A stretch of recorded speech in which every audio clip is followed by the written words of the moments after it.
Absolutely. The things that you can do as you walk out of the store that will benefit your city and your environment, as opposed to thinking about the concepts and some of the things that we hear about in a very, very larger scheme of things. Which can be overwhelming to it is smaller overwhelming cities. too. That's right. That's right. Like ours, that's right. We ask ourselves, where do we even begin? Absolutely. So I can certainly appreciate the opportunity to really focus in on starting with items that are, measures that are practical, and they may seem small, but they begin to build within the organization and the community awareness.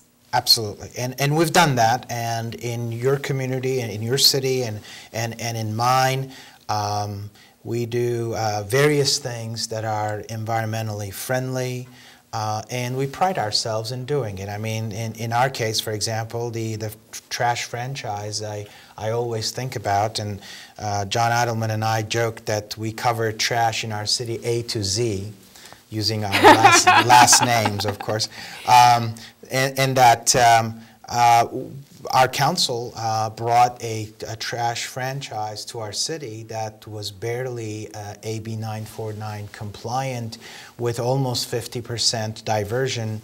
Our diversion rates now are close to 70%. Isn't that remarkable? I was reading that in the Peninsula News this morning, and that truly is a tremendous achievement. Thank you, and certainly it sometimes requires leadership, and sometimes it requires to believe in things that you do. In public service, you can't please everyone at all times. Exactly, it's and especially when it comes hard. to garbage service. Extremely hard. And we had a lot of resistance, I want you to know, at the beginning. Frank, I'm kind of curious, in order to get that increased diversion rate, here's an example. Trash collection is certainly something that our residents have strong feelings about and don't always like change. Some do, some don't. Mm-hmm. And I'm curious, what were some of the policy decisions that you made in Rolling Hills Estates that helped you make that achievement of going from 50% diversion to 70%? Well, and we're talking about recycling diversion. Correct. Obviously, the 70% recycling far better than the just under 50%. Correct. The green waste and the recycling is something that we had to focus on. The policy decisions we had to make related to the level of service and a practical way of approaching trash, and that is you charge by the trash, and you provide everything else for free. And that's what we've done, and we were even able to take away the manual taking away of the trash. We brought in automated, as well as we took away 2-day service, brought it down to 1-day service. And the importance of that, most people don't realize. I know it's a big topic in other cities. And it will be in ours in coming yours up. As well. And we have twice weekly service. I can tell you, the Rolling Hills Estates experience is from people being very upset taking away the 1 day of the 2. Today, I don't know how many years, at this point we're 3 years or 4 years into our franchise, we do not have one complaint logged in with respect to our trash. So folks have adjusted? Absolutely. In fact, 6 months into the franchise, we did not have any complaints. And what it is, I think if you explain to people the benefits of going from 2 to 1, in that removing a substantial amount of trucks out of our community that we otherwise had with 2-day service, and explaining to them that that equated to, in our case, about $250,000 to $300,000 of road repairs. Because there's a direct correlation. Yes, there is. Okay. Yes. And we've explained to our constituents, these people are smart people. If you explain to them all of this and say, look, we're going to be able to help our diversion rate because on the second day, what was sometimes being thrown in the trash is not going to be thrown in the trash, but yet still recycled. And in addition to that, we've said we're going to take away all these trucks. We're going to make sure that the roads are preserved. It was a safety issue for the kids. We have a bunch of schools in our city. With the trucks around them, it's not the greatest thing. So minimizing the impact of the trucks.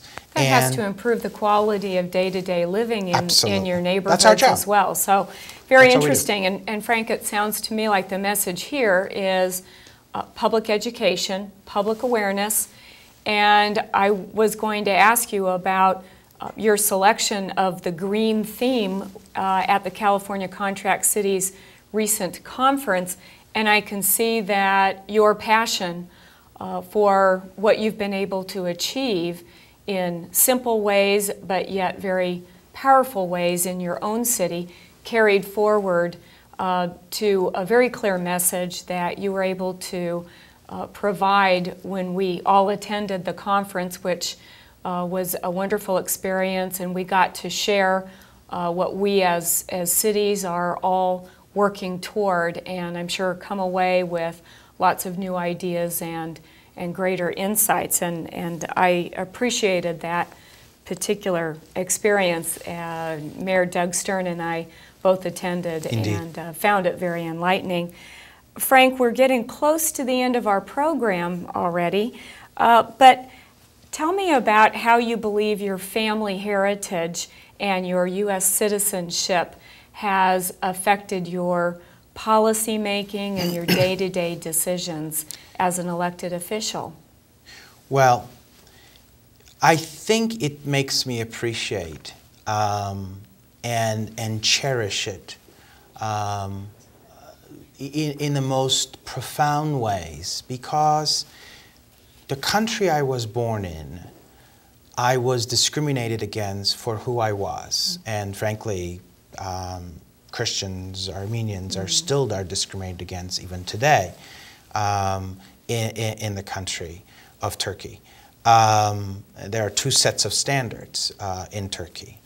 But in any event, I had no opportunity to be who I am today. I had absolutely no way. I mean, even the most mundane things. I couldn't be a police officer. I could not serve in the armed forces. You really couldn't have the dreams that you could have None of them. It was absolutely impossible.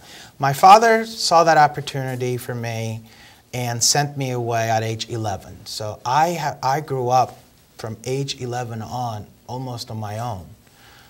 It was a very difficult choice for my parents to make. But one that they had to make. And I'm eternally grateful for them to have made that decision. And you arrived in this country at what age, Frank? I was 18 when I moved to the United States to go to college and afterwards to law school, What an of experience. course. But it was terrific. And my parents are here now. They live in the city of Rancho Palos Verdes. Oh, very good. So it's wonderful to have them around. And they're very active. And it was extremely important. And as I said, I'm eternally grateful. And I understand that you have 2 children that you're quite proud of. I am indeed. Yesterday and the day before yesterday were 2 very proud days as I went through orientation at USC with our oldest. Danny will be attending USC this fall as a political science major. He picked his classes, and we were there for 2 days, and of course SC does everything with class, so we were treated very nicely for the last 2 days, and it was a pleasure being there. Plus I was meeting with the dean of the school that I'll be teaching at SC this fall too. Oh, how exciting. So it's very exciting. I'm going to see him at least once a week. My classes on Wednesdays afternoons, I'll be teaching a master's course in business and public policy, so it'll be fun. Frank, congratulations, and as we need to wrap up this session of RPV City Talk, I'd like to thank you on behalf of our viewers for joining us today and sharing your insights, and thank you also for your service to our community. Thank you for watching City Talk. My name is Carolyn Lear, and hope that you will tune in again soon. Thank you.